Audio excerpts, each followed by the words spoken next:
سڵاو ڕێز و خۆشەویستیم بینەران و بیسەران بەخێر بێن بۆ ئەڵلقەیەکی نوێی تێک 24 ئەمڕۆ چەند بابەتێکی سەرنجڕاک کێشەیە وە گرنگترین بابەت باز دەکەم کە سناپچات بابەتێکی نوێی زیاد کردو بە ناوی مای AI باسی دەکەین شی دەکەینەوە چۆن کار دەکات بۆچی سناپچات زیادی کردووە و ئێوە چۆن بتوانن زۆرترین سوودی لێوەربگرن. سەرەتاش بە گەورەترین بابەت لە هەفتەی ڕابردوو کە لە جیهان ڕوویدا کۆنفرانسە گەورەکەی کۆمپانیای گوگل بوو بە ناوی I/O کینۆتێکیان پێشکەش کرد یاخود سیمینار و شۆکیسێکیان پێشکەش کرد. سەرۆکی کۆمپانیای گوگل و سەرۆکی سەرجەم بەشەکانی کۆمپانیای گوگل وەڕووی سۆفتوێر و هاردوێر بەشداریان کرد کە جیاوازە ساڵانی ڕابردوو زیاتر فۆکسیان لەسەر هاردوێر بوو هەتا نیشاندانی ئامێری نوێ. چەند ساڵێک بوو گرنگیان بە ئەندروید دەدا تەنانەت دەبوایە باسی ئەندرویدی چواردەیان کرد بەڵام زۆر بە کەمی باس کرد زانیارێکی گەورەیان پێنەدەن کە ئەندروید چواردە تایبەتمەندیەکانی چ دەبن یاخود کەی بەردەست دەبن لەگەڵ مۆبایلە نوێیەکەی گوگل پیکسل 8 کە پێشبین دەکەن لە پاییزی ئەم ساڵ بڵاو بکرێتەوە بەڵام ئەوەی گرنگ بوو و ئەوەی پێشوازی دێکرا و ئەوەی دەشمانزانی کە ڕوو دەدە و نیشان دەدرێ بێگومان ئاشکراکردنی فەرمی گوگل پیکسل فۆڵدا یەکەم مۆبایلی نوشتاوی گوگل پیکسل بە ناوی فۆڵد نرخەکەی تۆزێگرانە بە 1799 دلار واتە 18 وەرەقە هەرچەندە گوگل پیکسل زۆربەی ئەو تایبەتمەندیانێک کە پێویستە لە پیکسل فۆڵد هەبن یاخود لە مۆبایلێکی نوشتاوە هەبی تێیدایە بەڵام بەگشتی پێشوازیەکان بەو شێوەی نەبوو کەوا گوگل هیوای بۆ دەخواست لەبەر ئەوەی خەڵکی وا فێربوون مۆبایلەکان یاخود بابەتی گوگل یاخود هاردوێردی گوگل بە شێوەیە بکڕن کە نرخیان زۆر بەرز نەبی زۆربەی خەڵک کە دەیانێت مۆبایلێکی گران بەها دەکڕن دەستنە لای دوو کۆمپانیا بەناوبانگەکە ئەویش ئەپل و سامسونگە بەڵام گوگل لەو لایەنە براوە بوو کەەوە هەمان تایبەتمەندی ئەپل و سامسونگ دەداتە بەکارهێنەر بە ئەندرویدێکی ڕەسەن بەڵام بە نرخێکی هەرزانتر کەچی گوگل پیکسل فۆڵد نرخێکی 1800 دلارە هۆکاری گرانی نرخی ئەو مۆبایلە نوشتاوی گوگل بۆ ئەوە دەگرێتەوە کەوا لە سێ شاشە بێگمان پێکاتەوە شاشەیەکی گەورەمان هەیە لە دەرەوە دوو شاشەش لە ژوورەوە کەوا وەکو یەک شاشەی مینی تابلێتێک کار دەکات مۆبایلەکە خاوەنی 12 گیگابایت ڕامە پرۆسسەری گوگل تێنسەر G2 لەسرە هەرچەندە پاتریەکەی زۆر گەورە نیە 4821 میلیۆن پێرە کە زۆر خەڵک دەڵێن لەوانەیە گەورەترین پاتری نەبێت لەسەر مۆبایلێکی پیکسل دانرا بێ بەڵام هۆکاری ئەوەی گوگل باسی کردەوە پاتریەکەیان زۆر بەهێ ینی زۆر گەورە نییە بەو شێوەیە نییە کەەوە خەڵکی چاوەڕێ دەکرد 5000 و 6000 میلیۆن پێربی کەس تۆ سێ شاشەت هەیە لەوانەیە نەتوانانی 24 کاتژمێر بەکاری بینی گوگل وتی زۆربەی ئەو ئۆپتیمایز و ڕێخستنی سیستەمەکەمان خستە سەر سنسەری یاخود پرۆسسەری تێنسەر G2 کە وا دەکات پاتێکی زۆر کەم بەکار بێنێ هەروەها خاوەنی شاشەیەکی زۆر گەورە و ڕووناکە و برایتەکەشی زۆر سەرنجڕاکێش بکە گوگل باسی کرد بڕیارە لە پاییزی ئەم ساڵ بڵاو بکرێتەوە هەرچەندە لە هەندێک وڵات ئەگەری هەیە لە هاوینی ئەم ساڵ بەردەست بخە بەڵام بۆ جیهان کە یەکەم جارە پیکسلێک لە هەموو جیهان بڵاو دەکرێتەوە بەڵێ لە پاییزی ئەم ساڵ بڵاوی دەکەنەوە هەر لە کۆنفرانسەکەی گوگل بمێنمەوە باسی پیکسل تابلێت بکەم ئەوەیان بە بڕای من شتێک بوو کەوا گوگل زۆر بە ژیرانە بە لێزانانە ئەنجامیدا ئەویش دروستکردنی تابلێتێکە کەوا بۆ ماڵەوە بەکاردێ و لە هەمان کاتیدا نرخەکەشی بە شێوەیە کە کەوا دەتوانێت ڕکابەری بۆ منە ئایپاد بکات یاخود تابلێتەکانی سامسونگ لە بەرچی نرخی و تابلێتە 499 دلار کە بێگومان نرخێکی زۆر هەرزانیە بەڵام ئەو مواصفاتی لەس ئەو تابلێتە هەیە وەروە ئەو کەلوپەلێک گوگل لەگەر ئەو تابلێتە دەیداتە بەکارهێنەر پێم وایە نرخێکەکەوە هیچ کۆمپانیاک ناتوانێت ڕکابەری بکات بۆ نمونە ئەو تابلێتە هەبێکی لەگەڵەوەتە وەکو سپیکەرێکی بچوکی لەگەڵەکەوە لەسەر بۆ نمونە لە چێشتخانە لە ماڵەوە ئافرەتی ماڵەوە دەتوانێت لەسەر مێزەکەی خۆی دای بنێ ئەو تابلێتە پێوەی دەلکێ لە ڕێگەی سێباندەوە کە لە پشتی تابلێتەکەەوە هەیە واتە ئەو تابلێتە دەتوانێت وەکو نێستێکی هەب کە پێشتر گوگل جۆرە ئامرانی بڵاو دەکرد دەتوانین لە ماڵەوە دای بنێ جا کاتێکەوە لەسەر ئەو هەبە دادەندرێ تابلێتەکە ڕاستەخۆ وەکو سلایت شوویەکی فۆتۆی لێتە بۆ منە فۆتۆی ماڵەوەیە فۆتۆی خێزانە فۆتۆی منداڵە یاخود واڵپەیپەری سەرنجڕاکێشە لەسەر ئەو تابلێتە نیشان دەدرێن مواصفاتەکانیشی بەڕاستی مواصفاتی باشن لەو نرخە تابلێتمەندەکانی بەرزە ڕاستە بەرزترین مواصفات نییە بۆ نەوەکو ئایپاد پرۆ نییە بەڵام ئایپاد پرۆش نرخەکەی گرانە لە سەروی 800 دلار بەسەرەوەی تاوەکو 2000 دلار بەرز دەبێتەوە شاشەکەی 10.95 ئینچە دەتوانین بڵێن نزیکە لە 11 ئینچ بە ڕێزەلوشنی 16:00 بە 25:6 بەردەستە کە ژمارە پیکسلەکانی باشە زۆر بەرز نیە بەڵام باشە توانین بڵێن کواڵیتی 2K هەیە کامێرایەکەی لە دواوە هەیەی 8 مگاپیکسڵە واروەها دەتوانێت بە کواڵەتی 1080p 8 گیگابایت ڕامی لەسرە کە 8 گیگابایت ڕام لە بۆ تابلێت زۆربەی کارێکی باشە زۆر خراپ نییە هەرچەندە پێویستی بە ڕامی زیاتر دەبی ئەگەر بێت لە بۆ مڵتی تاسکینگ بەکاربیێنی واتە دوو بەرنامە لە هەیە کاتدا پێویست بە ڕامێکی زیاتر هەیە و تێنسەر G2 لەسرە کە پرۆسسەرە نوێیەکەی گوگڵە قەبارەکە 128 گیگابایت بە 8 گیگابایت ڕام بۆ 256 گیگابایت میمۆری بە 8 گیگابایتی ڕام لەسەری بەردەست دەبێت کەی بەردەست دەبی تاوەکو ئێستا نازانین بەڵام پێشبینی دەکرێت دووبارە وەکو گوگل پیکسل فۆلد لە هاوینی ئەم ساڵ لە ئەمریکا و لە پاییزی ئەم ساڵیش لە بەشێکی زۆری جیهان بەردەست بێت. لە 1-2 هەفتەی ڕابردوو شتێک لە سناپچات بەردەست بوو بە ناوی مای AI. زۆربەی خەڵک پرسیاریان دەکرد ئەمە کاونتەکەمان هاکراوە یاخود چییە مەسەلە چییە و مای AI بۆ زیاد بۆ لەسەر سناپچاتەکەم. شتێکی وا گرنگ نییە بەڕاستی. سناپچات دەیەوێت دووبارە وەکو کۆمپانیاکانی دیکە ژیری دەستکرد بخاتە ناو سناپچات. ئەو مای AI ژیرێکی دەستکردی قسەکەرە وەروە تێکسش دەنووسێ وەروە دەتوانێت وەڵامی وێنەش بداتەوە بەڵام ناتوانێت وێنەت بۆ دروست بکە یاخۆ زانیاری لە دەرەوەی سناپچات لە ئینتەرنێت بۆ سێل بکە بۆت بنێرێ تەنیا زمانێکی دەستکردی ژیریە کەوا دەتوانێت بە چات وەڵامی چەند پرسیارێکی دیاریکراو بداتەوە کەوا سناپچات بۆی داناوە دەبێت وەڵامی ئەو جۆرە پرسیاران بداتەوە وەروە لە سنوورەکەشی تێنەپەڕێ بۆ وەڵامی بابەتێکی چیرۆری ناداتەوە بابەتێکی بۆ خوار 18 ساڵی ناداتەوە بابەتێکەوە لەگەڵ کۆمەلگا نەگونجێ وەڵام ناداتەوە واتە سنووردارە بەڵام سوودەکەی چییە بۆچی سناپچات شتی زیاد کردووە من ئەو مای ئاەکەی خۆمەکەوا دەبینن دەتوانی پرۆفایلەکەشی بۆ منە شێوەی بگۆڕی ناوەکەی بگۆڕی من تەنیا مای ئاەکەم وەکو ئافرەتێک لێ کردو تاوەکو بە ئاسانی بناسێتەوە گەنا خۆی فەیسەکەی بە دوومچاوی بە کەسێکی بوونەوەرێکی ئاسمانی دەچێت جا کێشەکە ئەوەیە بە زمانی کوردی قسە ناکە بە 4 زمان قسە دەکە کە هیچیان کوردی نییە من هەوڵ دەدەم گوگل ترانزلیت بەکاربێنم تاوەکو بزانین چی پێ دەکرێت و چی پێ ناکرێت بۆ نمونە سەرەتا دەنووسین های وتە سڵاو زۆر خێراشە لە وەڵامدانەوە یەکسە وەڵاممان داتەوە چۆنی چی هەیە من دەمەوێت لە گوگل ترانزلیت بنووسم دەمەوێت پێم بڵێیت کەوا تۆ چیت پێ دەکرێت بۆ من جا من دائیمەن لە جۆرە پرسیارانە زۆر بە وردیەوە وشەکانم دەنووسم بۆ ئەوەی ژیری دەستکردەکە دیاری بکەین بزانین ئایا دەتوانێت چی پێ دەکرێت وەڵامی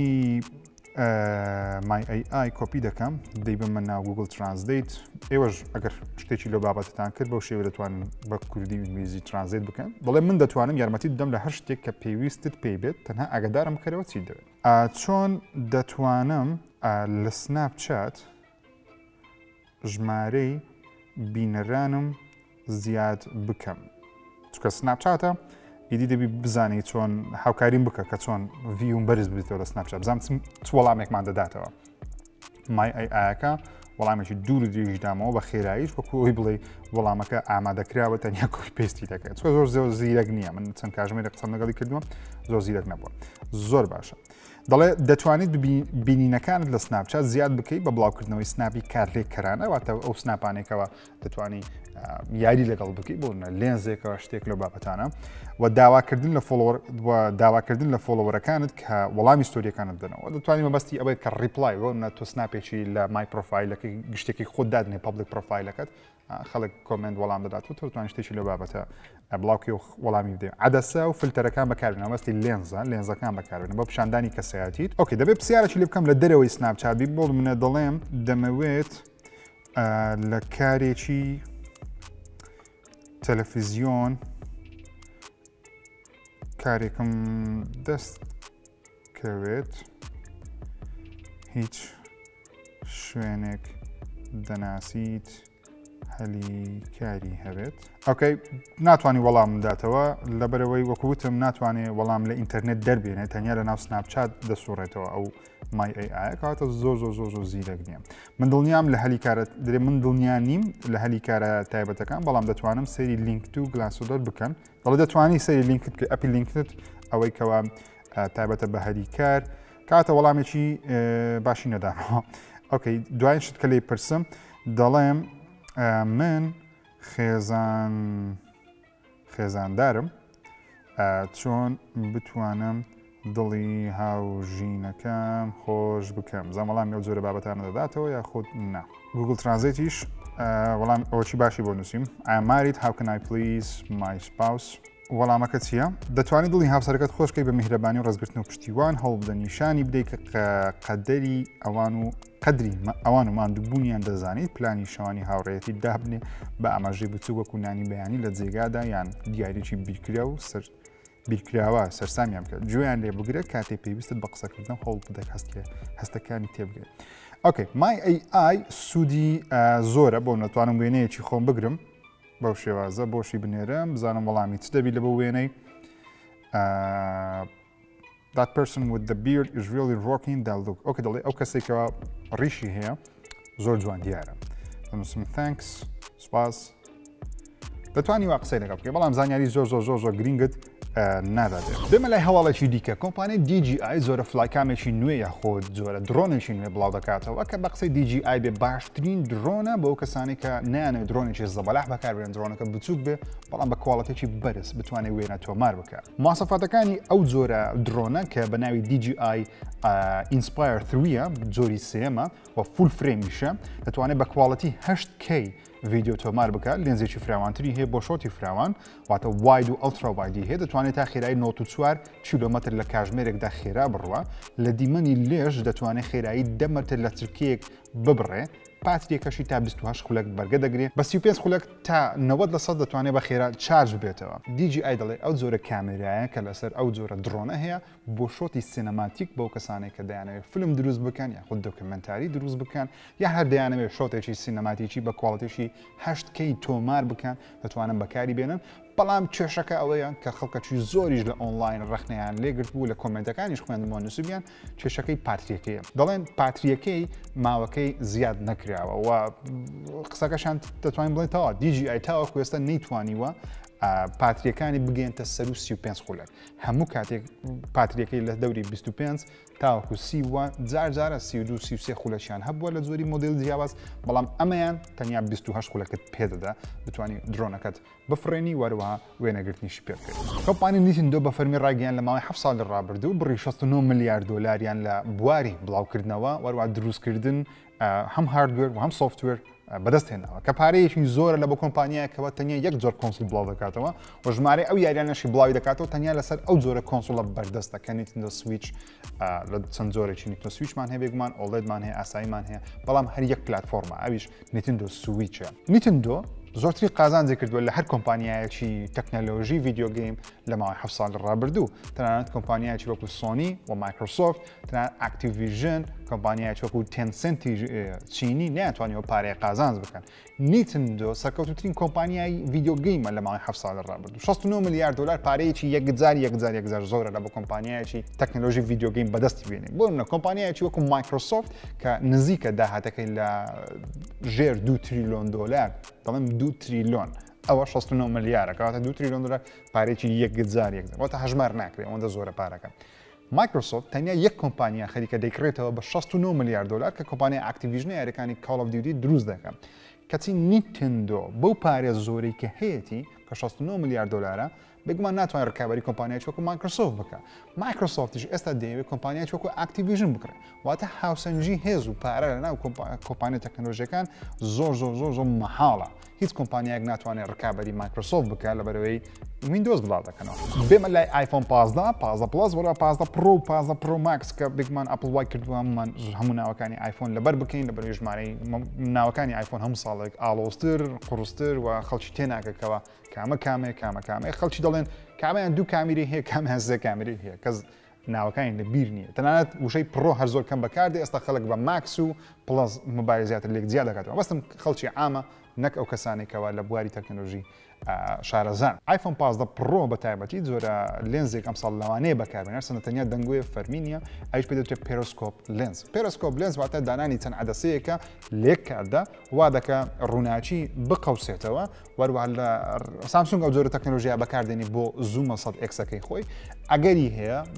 ئەم ساڵ ئەپڵی شتێکی لە بابەتە بکە هەرچەندە لەو دەنگۆی هاتووە ئەپڵ 100x زوم ناکە تەنیا ژمارە 5 زیاد دەکات لە ئەکسەکانی خۆی واتە هات چۆن وێنە دەگری بە X1 کە شۆتێکی ئاساییە بە X2 نزیکتر دەبیەوە بە X3 زیاتر نزیک دەبیەوە بە X4 و 5 لەوانێت تا 5 ئەم ساڵ زومکردنی هاردوێر زیاد بکەمە بەستم لەوەی زومکردنی هاردوێر واتە زومکردنە لە ڕێگەی لێنزی کامێراوە نەک لە ڕێگەی سۆفتوێرە و شاشە زوم بکەیت کە کوواڵەتێکە بێگومان نزم دەبێتەوە هەرچەندە ئەوە تەنیا دەنگۆیە بەڵام دەبینینکەوە ئەپڵ کارێکی لەو شێوازە بکە لەبەرەوەی پێم وانە ئەپڵ 100x زوم زیاد بکە لە بۆ آیفۆن لەبەرەوەی سەلمێنراوە کەەوە واناکە فرۆشی مۆبایل بەرز بێتەوە بۆ منە سامسونگ چەند ساڵێکە زومی 100x دادنێت کە دەتوانێت وێنەی مانگ زۆر نزیک بکاتەوە بەڵام سەیری ڕقەمەکان بکەین یا ژمارەکان بکەین هیچ لێکۆڵینەوەیەکی زانستی نەی سەلماندووە 100x وا بکەکەەوە مۆبایل زیاتر بفرۆشێت لەبەرەوەی هەموو خەڵکی هەموو ڕۆژێ وێنەی مانگ لە ئاسمان ناگرن یاخود وێنەی شوێنێک ناگرن کە 100x زوم بێت تەنیا تایبەتمەندێکی خۆش لەسەر مۆبایلەکەت هەبێت دەربارەی آیفۆنە بچووکەکان یاخود آیفۆنە دوو کامێرایەکە آیفۆن 15مان دەبێت وەرەوە 15 پلسمان دەبێت پێشبینی دەکرێت یاخود دەنگۆیەکە باسی ئەوە دەکەکەوە کامێرای 48 مگاپیکسڵەکەی پارساڵی آیفۆن 4 پرۆ ماکسەکە دێتە سەر 15 و 15 پلس واتە ئەو کەسانێک کە پارساڵ آیفۆن 4 پرۆیان نەکڕیوە ئەو ساڵەتوانن 15کان بکڕن بەڵام 15 پرۆیەکان نا 15 ئاسایی بکڕن بە نرخێکی ێرزانتر هەمان تایبەتمەندی 4 پرۆماکسەکە دەبی بە نرخێکی ێرزانتر و ئەو کەسانێک کە حەز دەکەن آیفۆن نوێ پرۆیەکان بکڕن تایبەتمەندی زومێکی زیاتریان دەبیت ئایسوس ڕۆگ ئۆلای کە جۆرە هاندهێڵدێکی نوێی پیسیە بە فەرمی نرخەکەی ئاشکراکرا تایبەتمەندەکانی ئاشکراکرێت وەروەها ئێستا لە بازاڕی جیهانی بەردەستە بەڵام کێشەکە ئەوەیە کەس ناتوانێت بە ئاسانی بیکڕێ بەهۆی زۆری خواست لەسەری بەهۆی بەرزی تایبەتمەندەکان لەسەری ئایسوس ڕۆگ ئاڵای ئەو جۆرە هاندهێڵدە پیسیەکەەوە زۆربەی گەیمەران ئاواتیان بۆ دەخواست دەبەروی هەموو کەسێک حەز دەکات لاپتۆپێکی پێبێ توانای گەیمینجی هەبێ بەڵام قەبارەی زۆر زەبەلاح نەبێت نازانم لاپتۆپەکانی گەیمینگتان بینی وە خۆت نا بەڵام قەبارەیان زۆر زەبەلاح بەهۆی ئەوەی پێویستی بە گرافی کارتێکی بەهێز هەیە وەرە پێویستی بە ساردکەرەوەیەک هەیەواتە فانەکان کە قەبارەیان گەورە بێ ئەو جۆرە پاوەر و هێزەی کە گرافیکەکە دروستی دەکات بۆ دروستکردنی یاریەکان ساردی بکاتەوە بەڵام ئەو هاندهێڵدا کە قەبارەکەی بەو شێوەیەک بچووکە دەتوانێت لەناو لەپی دەستە شوێنی ببێتەوە هەڵگرتنی زۆر ئاسانە و دەتوانێت ناوجانتایەکی بچوکی هەڵی بگری لە دانیشتنیشی ئاسایی خۆت بۆ من لەسەر مێزێک دانیشتم بەکاری بێنم هێز و توانایەکی زۆر بەرزی هێرتوانێت هەموو یاریەکانی پیسی تاقی بکاتەوە بە فرێم ڕێیتێکی بەهێزش بەڵام نرخەکەی لەوانەیە بەدڵی هەموو کەسێک نەبێت هەرچەندە نرخەکەی لە 699 دلار دانراوە بە SSD-ی 512 گیگابایتی ڕامێکی 16 گیگابایتی کە زۆر خەڵک دەڵێن زۆر گونجاوە بەڵام خەڵکی زیاتر فۆکسیان لەسەر ستیم دێکە کە بە نرخی 400 دلار بەڵام بە ماسەفاتێکی نزمتر خەڵک دەتوانن وەکو سەرەتایەک بێنە ناو جیهانی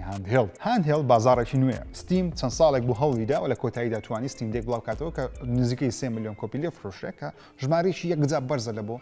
هاندهێڵد لەبەرەوەی هەموو خەڵک حەزی پێ نیە تەنیا ژمارەیەکی دیاریکراوی گەیمەران حەز دەکەن کۆمپیوتەرێکی دەستیان لاوێت توان یاری پێ بکەن جیاوازی ئایسوس ڕۆگ ئۆلای لەگەڵ ستیم دێک بگومان ئەوەیە کە ستیم دێک بە سۆفتوێری ستیم OS کار دەکاتواتە ویندۆزی لەسەر نییە ستیمە ئیدی ستیمیش دەبی ئەو یاریانی کە لەسەر ستیم هەبی یاریان بکەیت بێگومان دەکرێت هاک بکرێت دەکرێت پرۆگرامی جیاوازی بۆ دابدرری یاریەکانی ویندۆزی کار بکەیت بەڵام بە ئاسانی ناتوانانی بیکەیت ئایسوس ڕۆگ ئۆلای ویندۆزی 11 لەسەرە هەموو کەسێک لە هەموو شوێنێک دەتوانێت یاری لە بۆ ئینستۆڵ بکە تەنانەت سۆفتوێرێکی ویندۆزی تاڵ پێ تەنان مۆنتاژی دەتوانانی پێ بکەیت توانین گرافیکی پێ دروست بکەیت لەبەرەوەی هێز و توانایەکی زۆری هەیە هەرچەندە بێگومان بەقەدر RTX 450 و 60 و 47 و 90 بەهێز نییە بەڵام دەتوانانی یاریەکان تاوەکو فرێمڕێتی 60 بە کواڵەتی 1080 60 یاخود زۆر یاری بچووکی شێ دەتوانێت بە کواڵەتی 1080 120 فرێمیش بکەی وە شاشەکەش دەتوانێت بە 120 هرتز پەخشی بکاتەوە کە تایبەتمەندێکی باشە لە بۆ زۆربەی خەڵکیکە حەز دەکەن هاندهێڵد لەو شێوازە بەکاربێنن بێمە لای ئەپڵ بێگومان لەم هەفتەیە شتێکی زۆر سەرنجاکێکیان ئەنجام دەوە زۆر خەڵکی دەڵێن ئەمە سەرەتایەکە بۆ کۆتایی هێنان بە لاپتۆپ لەم هەفتەیە ئەپڵ بە فەرمی ڕاگەیان هەرێکە لە پرۆگرامەکانی فاینال کات پرۆ وەروەها لۆجیک پرۆ لەسەر ئایپاد بەردەست دەبن کە نزیکەی چەند 10 ساڵێک دەبی هەواداران داوا دەکەن فاینال کات کە پرۆگرامێکی زۆر بەهێز و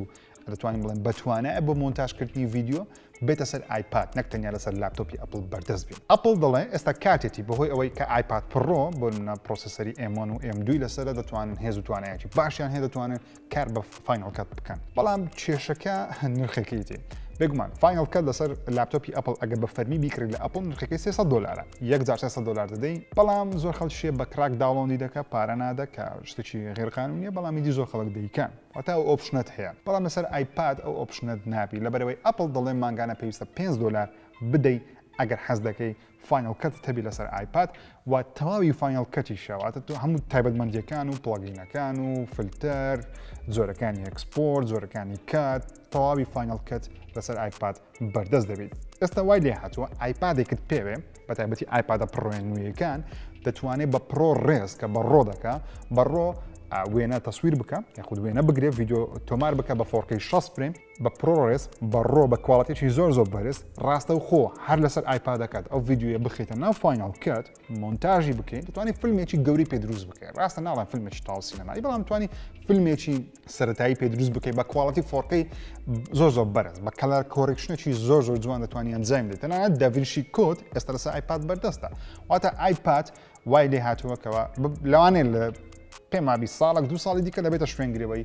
لاپتۆپ بەتایبەتی بۆ ئەو کەسانی کە لاپتۆپیان بەکار نهێناوە لە ژیانیان بەڵام بۆ کەسان کە لاپتۆپیان بەکارنەوە دوانی ناتوانن بێنە سەر ئایپاد بەس گرنگەکەوەیە ئایپاد ئێستا تایبەتمەندی زۆر بەرزی لەسرە تاکەشت کێشە ماوێتی دروستکردنی سیستمی فۆلدەراتە فایلی هەیە بەڵام فایلەکەی زۆر پێشکەوتنیە فۆلدەرەکان بەقوتر و باشتر بکەن خەڵکی زیاتر سوودی لێوەردەگرن. خۆشەویستان پرۆگرامی تێک 24 پێشکەشکردن هیوادارم سوودتان لێوەرگرت بی تا ئەڵلقەی داهاتوو بەخوای گەورتان سپێرم خوداتان لەگەڵ.